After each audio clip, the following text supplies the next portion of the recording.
Did you know that in 1773, a group of American colonists dressed up like Native Americans and snuck onto British ships in Boston Harbor and threw tea into the water?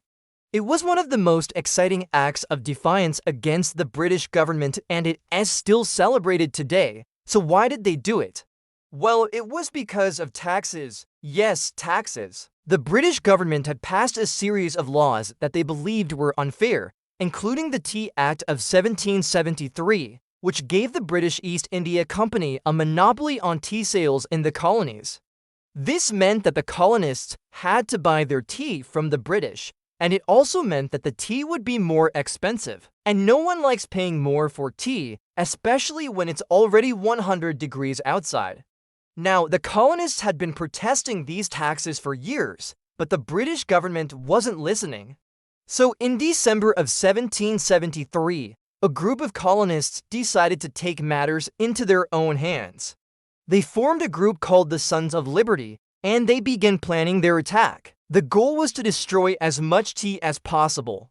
So on December 16, 1773, disguised as Native Americans, they snuck onto 3 ships carrying tea and began dumping the tea into the harbor. They didn't just dump a little bit of tea either. Oh, no, they dumped 92,000 pounds of tea, which is equal to about 342,000 cups of tea. That's a lot of tea. And to make matters worse for the British, word got out about the Boston Tea Party, and other colonists began to join in. Soon, the harbor was filled with people from all over Boston who were cheering and celebrating. And as you can imagine, the British were not happy about this. They responded by closing the port of Boston, which basically meant that no ships could come in or out of the port until the colonists paid for the tea that they had destroyed. This was not well received, to say the least.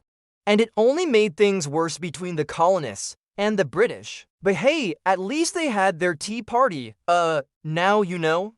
And you can impress your friends with your newfound knowledge. Just remember, it was the British tax on tea that really brewed the colonists' anger. Ha ha. Okay, class dismissed.